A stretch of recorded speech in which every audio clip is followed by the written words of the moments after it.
You're listening to an Airwave Media Podcast. What does Sputnik have to do with student loans? How did a set of trembling hands end the Soviet Union? How did inflation kill moon bases? And how did a former president decide to run for a second non-consecutive term? These are among the topics we deal with on the My History Can Beat Up Your Politics podcast. We tell stories of history that relate to today's news events. Give a listen. My History Can Beat Up Your Politics, wherever you get podcasts.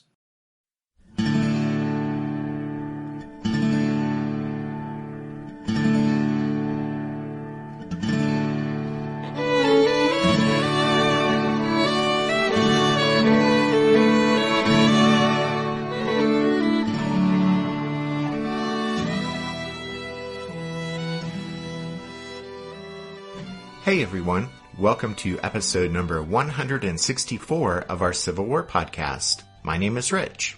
And I'm Tracy. Hello y'all, thanks for tuning into the podcast. With this episode, we'll continue working our way through the campaign known as the 7 Days Battles.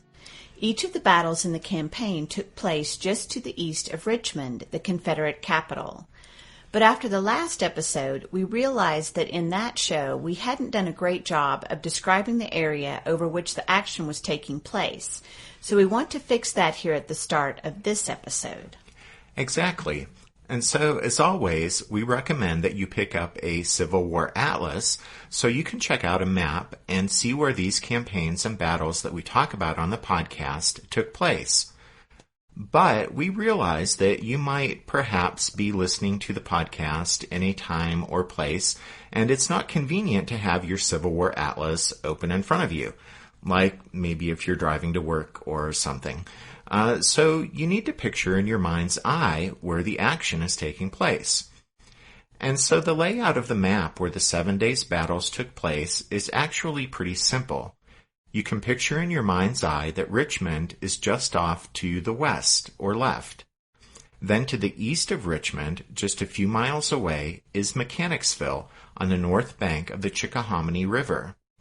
The Battle of Mechanicsville took place on June 26th, and the next day, the 27th, was the Battle of Gaines's Mill. And Gaines's Mill was just to the east of Mechanicsville, so both of those battles took place on the north side of the Chickahominy. But then in the last episode, the action shifted south of the river with the Battle of Savage Station, which took place on Sunday, June 29th. Savage Station, by the way, was a stop on the York River Railroad. Then on the map in your mind's eye, you can picture White Oak Swamp just to the south of Savage Station. And below or to the south of White Oak Swamp was the crucial crossroads at Glendale. And several miles below, or to the south, of the crossroads at Glendale was Malvern Hill. And Malvern Hill was located on the north bank of the James River.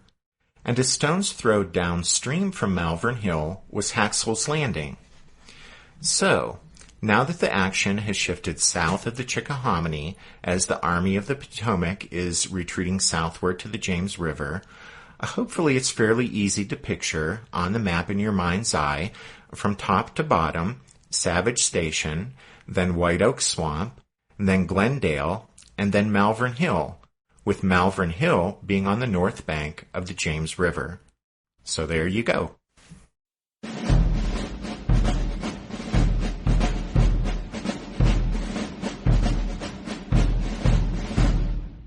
As y'all recall, in order to cover the Army's retreat, the Federal troops at Savage Station fought off Confederate attacks on Sunday, June 29, 1862.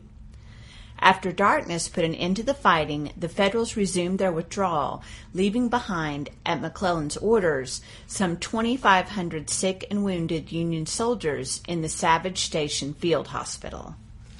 The long night march following the clash at Savage Station managed to get all of McClellan's army south of White Oak Swamp by mid-morning on Monday, June 30th. But although the Army of the Potomac had safely crossed White Oak Swamp, Little Mac knew he had to protect the line of retreat for one more day to let the Army's supply trains reach the James River in safety. And so the key point on Monday would be the crossroads village of Glendale. On June 30th, Erasmus Key's 4th Corps and Fitzjohn Porter's 5th Corps had already reached Malvern Hill. The Army's other 3 corps, consisting of 7 divisions, was still en route. The 2 divisions of William Franklin's 6th Corps, under Slocum and Baldy Smith, were positioned to cover the exits from White Oak Swamp. The other 5 Federal divisions were deployed 3 miles south of the swamp on either side of the crucial crossroads at Glendale. One of Fitzjohn Porter's divisions, George McCall's Pennsylvania Reserves, was actually not at Malvern Hill, but still helping guard the Army's line of retreat at Glendale. The crossroads, situated halfway between White Oak Swamp and Malvern Hill, was vulnerable to attack from the west. It also constituted a dangerous bottleneck for the Federal line of retreat, as the Army's supply trains and combat units converged to funnel down the Willis Church Road. To protect the vital crossroads, McCall's Pennsylvanians were dug in facing west, the direction from which the rebels were expected, and the 2 divisions of Samuel Heintzelman's 3rd Corps were split up, with one posted on each side of McCall. Joe Hooker was on McCall's left, while Phil Kearney was posted on McCall's right. The divisions of Bull Sumner's 2nd Corps were also split up, with Israel B. Richardson's division on Baldy Smith's left and John Sedgwick's division posted to the left and rear of McCall's position. As the Union soldiers took their positions to cover the exits from White Oak Swamp and to defend the crossroads at Glendale, the never-ending line of wagons from the Army's supply trains continued passing south down the Willis Church Road. Although we just neatly summarized the Federal deployment, it's important to understand that the formations actually weren't deliberately arranged, so the Union defensive line wasn't continuous.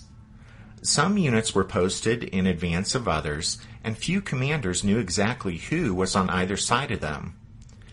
On what was shaping up to be a blistering hot day, in fact it was remembered as the hottest of the entire campaign by the soldiers, all the Federals expected that there would be some hard fighting, but they didn't know exactly who they would be fighting alongside. In theory, the 3 corps arranged around Glendale could have fought effectively if there had been one hand guiding them, but in reality it proved to be a case of every general shifting for himself. Division commanders would fight their own battles, with only occasional cooperation with those around them. This confused situation occurred because of the irresponsible absence of leadership by the Army's commander. With his entire army stretched out over several miles between White Oak Swamp and the James River, George McClellan was well aware that June 30th was a pivotal day. He believed that Robert E. Lee would stop at nothing to try to make this last day of June the last day of the Union Army. Little Mac knew he had to hold off the Confederate attacks for at least one more day before his army would be secure at the James River. Knowing all that was at stake, one would assume the Army's commander would want to be present on the battlefield so that he could personally direct the fighting. But George McClellan didn't want to be anywhere near the scene of a potential disaster. His personal course of action on this Monday is difficult to explain for those who wish to think favorably of him. On Monday morning, after personally scouting the ground around the crossroads at Glendale, McClellan rode off with his staff to Haxall's Landing on the James, reaching that place about 10 a.m. By doing so, Little Mac effectively cut himself off from the Army at Glendale. In fact, sometime after 3 p.m., he even boarded a gunboat, the USS Galena, steamed upstream to shell some Confederates, and then with his ship's captain had, quote, a good dinner with some good wine, end quote. All of this while his army was fighting for its life in the fields and woods around Glendale. Little Mac's habit during the campaign of absenting himself from his army's battlefields didn't go unnoticed. Private Robert Knox Sneeden of Heintzelman's 3rd Corps remarked upon it, saying, quote, why he left is a mystery. He generally places the troops on the eve of a battle, then goes off to the rear some miles away, leaving his generals to fight it out as best they can without his further assistance, end quote. Not only did McClellan refuse to personally be in charge of the battle at Glendale, but he also once again deliberately refused to appoint a commander in his place. As we mentioned previously regarding the fighting at Savage Station, Little Mac apparently chose this course since the senior corps commander was Sumner, for whom he felt only scorn. And so on June 30th, Little Mac left the army essentially leaderless. As one soldier bitterly noted after the war, quote, "Curiously enough, there was almost always something for McClellan to do more important than to fight his own battles." End quote. Over the years, historians, and there have been some, who have tried to defend McClellan's decisions throughout the campaign, have difficulty justifying his behavior on June 30th. In even the most generous interpretation, McClellan's actions on this day were irresponsible, and in the least positive light, they are indications of cowardice. Stephen Sears, who has written a history of the peninsula in 7 days, as well as a biography of McClellan, leans toward the latter explanation, saying that by Glendale, Little Mac had lost the courage to command. Sears argues that each day of the campaign had disheartened McClellan a little more, so that by June 30th, quote, "The demoralization was complete. Exercising command in battle was now quite beyond him, and to avoid it, he deliberately fled the battlefield."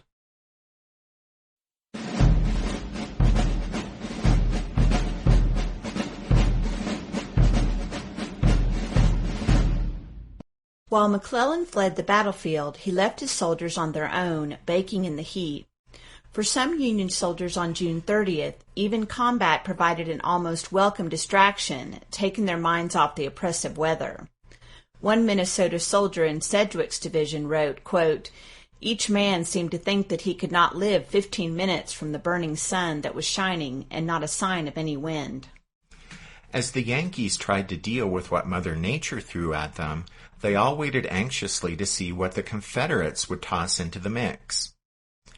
On this steamy Monday morning, Robert E. Lee was busy trying to organize the Confederate pursuit and eventual attack. Lee, like McClellan, was aware that Glendale would be the crucial point on June 30th, and so it was at the vital crossroads that the rebel commander hoped to capture or destroy a significant part of the enemy army, which was the elusive goal he'd been seeking for some days now.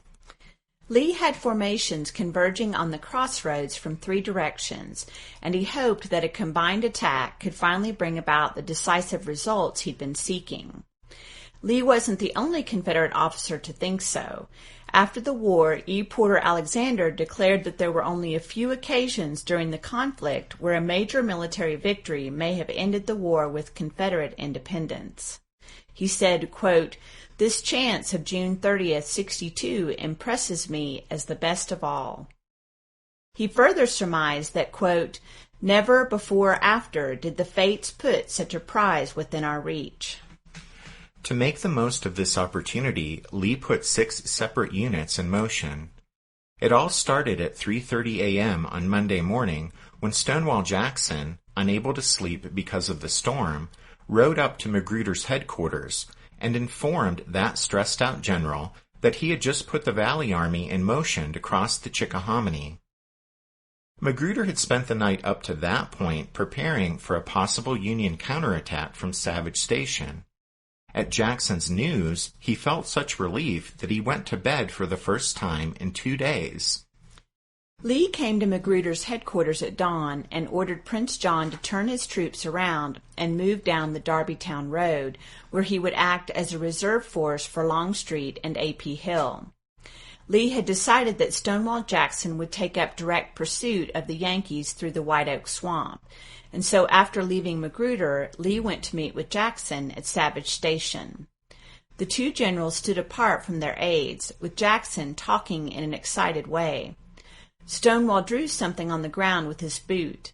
At the end of the conversation, Jackson stamped on the diagram, and those nearby heard him exclaim, "We've got him."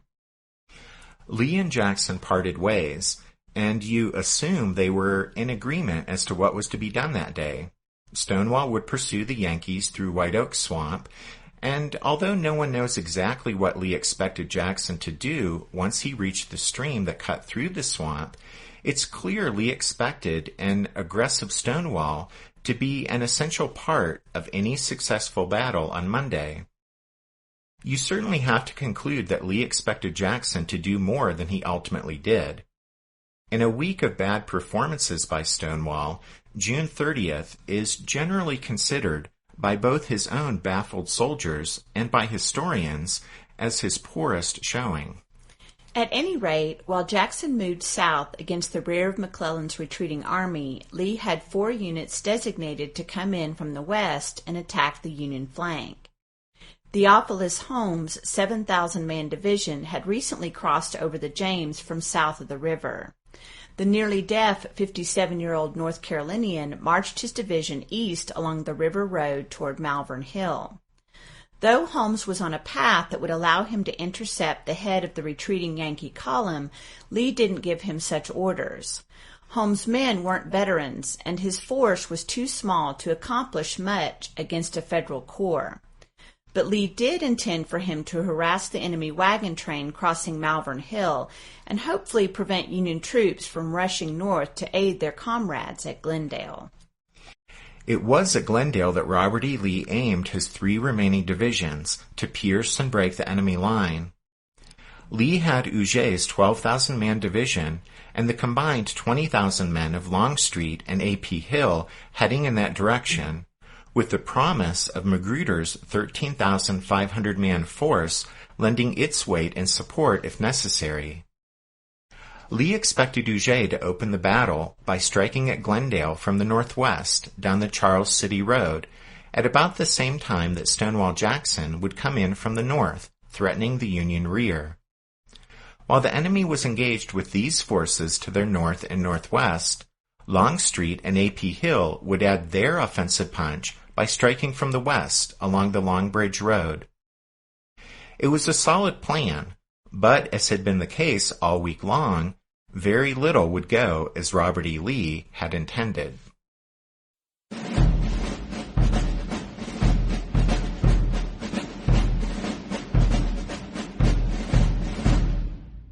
Did archaeologists discover Noah's Ark? Is the rapture coming as soon as the Euphrates River dries up? Does the Bible condemn abortion? Don't you wish you had a trustworthy academic resource to help make sense of all of this?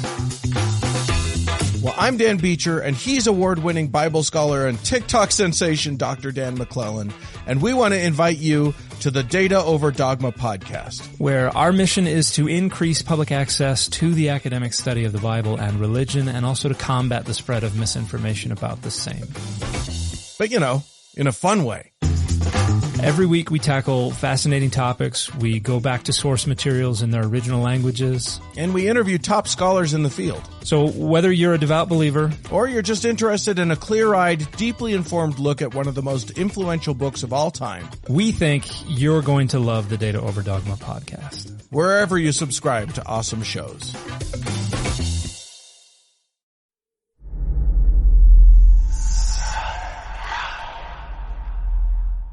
Hey y'all, spooky season is here.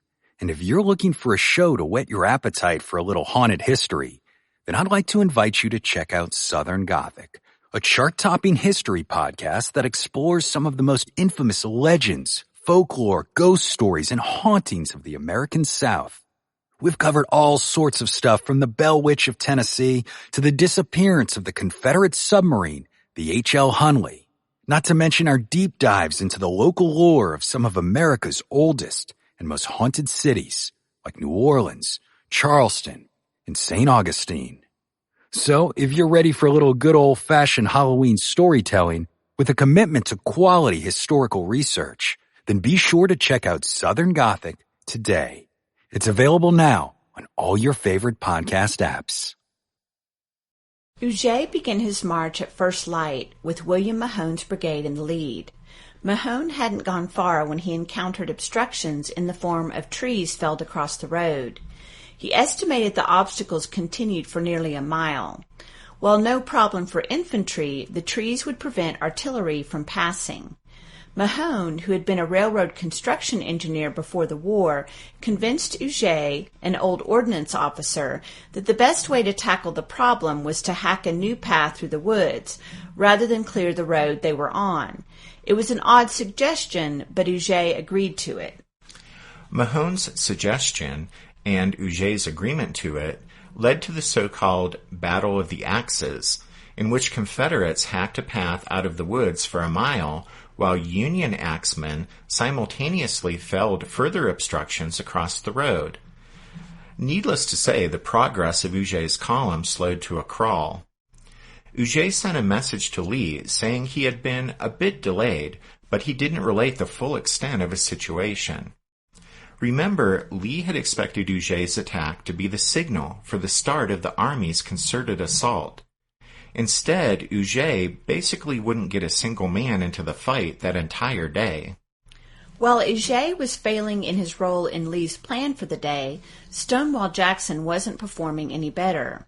Though he had finally crossed his force over the Chickahominy early Monday morning and met with Robert E. Lee shortly after daybreak, he didn't make very rapid progress in his 5-mile march from Savage Station to White Oak Swamp Bridge. Much of this was because he allowed his troops to help themselves to the enormous amount of material the Federals had left behind at Savage Station. As y'all may recall, the Yankees had tried to burn as much as possible, but their efforts hadn't been entirely successful. The first of Jackson's units didn't reach the slope leading down to the swamp until shortly before noon. The road went down the slope to the destroyed bridge over the stream that cut through the swamp. On the far side of the stream, the ground rose to a crest about 300 or 400 yards away. There were some Union infantry and artillery on the hills east of the road, but the rebels' view of the west side was blocked by dense woods. The Confederates began setting up their own artillery on a hill north of the stream, and Stonewall Jackson waited until 31 guns had been positioned before he allowed them to open fire. Stonewall Jackson's artillery barrage burst forth at 2 p.m., and it scattered the Union troops who had been dozing across the way under the scorching sun. One Yankee lieutenant recalled that he was awakened, quote, by the thunder of artillery, the shriek of shells, and the horrid burning of their fragments. Hell seemed to have opened upon us, end quote. Franklin sent back word to Sumner at Glendale that he needed reinforcements because he was certain that such a barrage was the prelude to a large rebel ground attack. Sumner sent 2 brigades from Sedgwick's division to Franklin, but the Confederate attack never came. Under the cover of the bombardment, Jackson decided to cross the stream and scout the enemy's position. He ordered the 2nd Virginia Cavalry Regiment across the swamp to reconnoiter the Yankee position, but the unit's commander, Colonel Thomas Munford, said he doubted the horses could cross the deep stream. Stonewall ordered Munford to try it, and Stonewall, joined by D.H. Hill, followed the horsemen. Jackson and his brother-in-law stayed on the south side of the stream for just a few minutes before heavy fire from previously hidden Union infantry and artillery west of the road forced them to beat an undignified and hasty retreat back across the stream. Munford also had to get his men out of there, but he could no longer cross back over the stream without suffering heavy casualties, and so he steered his troopers off to the east to search for another way to cross. Less than a half a mile downstream, he found a little used cow crossing. The crossing was undefended, and he sent word to Stonewall that any infantry that crossed there could appear undetected on the Yankees' right flank. But Jackson never responded to Munford's report. Munford later confessed that he never understood why Stonewall didn't take advantage of this opportunity. Munford said, quote, I know that I thought all the time that he could have crossed his infantry where we recrossed. I had seen his infantry cross far worse places, and I expected that he would attempt it, end quote. But that would not be the only opportunity Stonewall Jackson would let pass on this day. Jackson must have been mightily impressed with the strength of the Union position during his brief and frightening reconnaissance across the stream, so impressed that he immediately decided he wouldn't risk a crossing of the swamp. You have to believe that Robert E. Lee's conversation with Stonewall that morning didn't conclude with an order for Jackson to park his force north of the swamp and just annoy the Federals with artillery. But that's just what Stonewall did that afternoon. Lee certainly expected Jackson to pitch into the Union forces guarding the exits from the swamp, and in that way complement the other rebel flank attacks at Glendale, but Stonewall chose to sit tight. A few days later, Jackson's staff was still debating Stonewall's behavior that day, and he justified his inaction by saying, quote, "If General Lee had wanted me, he could have sent for me." End quote. One of Jackson's brigadiers, Wade Hampton, found another spot to cross the stream. Hampton, a South Carolinian who was one of the wealthiest men in the South, had been severely wounded at Seven Pines, but had returned to the Army and now commanded one of Whiting's brigades. He began scouting for a shallow spot to cross the stream, and about a quarter of a mile east of the bridge, that is, closer than Munford's cow path, Hampton found a narrow, shallow portion of the stream and crossed over. When he emerged on the other side, he advanced a short distance and found himself to the rear of the Yankees' defensive position. Hampton recrossed the stream and personally reported his discovery to Jackson, who seemed very interested in his report and asked if the crossing could be used by artillery as well as infantry. Hampton said he could bridge the stream so that infantry could easily cross, but not artillery. The Stonewall immediately ordered Hampton to do so, and after a couple of hours of back-breaking work in the brutal heat, Hampton's men had erected a crude bridge across the stream. When he rode back to tell Jackson the job was done, he found Stonewall sitting on a log with his eyes closed and his cap drawn low. Hampton reported that the bridge was finished and the Yankees could still be taken by surprise. But Stonewall seemed to be in a daze and made no response. When Hampton offered to lead his brigade across the bridge, Jackson rose and walked away, still without saying a word.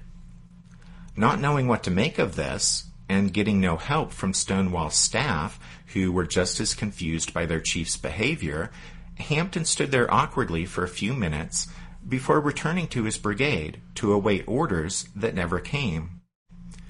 Soon after Hampton departed, Jackson lay down under a tree and went to sleep. Later that afternoon, Jackson couldn't be easily awakened. He even fell asleep eating his supper that evening. During the meal, though, he roused himself long enough to say to his staff, quote, "Now, gentlemen, let us at once to bed and rise with the dawn and see if tomorrow we cannot do something." End quote. The last part of Stonewall's supper-time declaration suggests that even he recognized that his performance on June 30th had been lacking. Stonewall Jackson's inaction on June 30th perplexed many of his officers and has baffled historians. Historians have largely accepted the suggestion that Jackson's failure at White Oak Swamp was due to his reaching the end of his physical endurance. But however much some wish to blame Stonewall's fatigue for his failures during the 7 days, D.H. Hill, Jackson's brother-in-law and one of his division commanders, knew Stonewall as well as any officer, and he dismissed physical exhaustion as a determining factor, and he suggested that Jackson performed better as an independent commander than he did when subordinate to another general. Hill wasn't suggesting that Jackson deliberately performed poorly because he was frustrated to find himself under Robert E. Lee's command. But there's no disguising that Stonewall did perform much less dynamically in his first campaign under Lee's direction than he did when exercising independent command out in the Shenandoah Valley. Though Jackson greatly respected Lee, he didn't yet implicitly understand Robert E. Lee's orders and expectations. That understanding would come with time, and Stonewall would perform well, even sensationally, in future battles with Lee. But that relationship hadn't been established here in the week of battles outside Richmond. We think the truth of the matter with regard to Jackson's poor performance during the 7 days lies somewhere between the two explanations. That is, crushing fatigue had finally led Stonewall to reach the end of his physical endurance. And here, that personal frailty was combined with a professional failing because he was not yet used to serving under Robert E. Lee, and so he showed hesitancy and a lack of initiative and aggressiveness that those who had been with him in the valley found baffling. At any rate, on Monday, June 30th, Jackson ought to have at least tied down the Union troops to his front and prevented them from reinforcing their western flank guarding the Glendale crossroads. But he didn't do even that much. And as a result, 4 brigades, that is, nearly 10,000 Federals, left his front and ended up fighting Longstreet and A.P. Hill. And that seems like a good place to wrap things up for this show. So it'll be next week that we'll look at Longstreet's and A.P. Hill's assault on Glendale.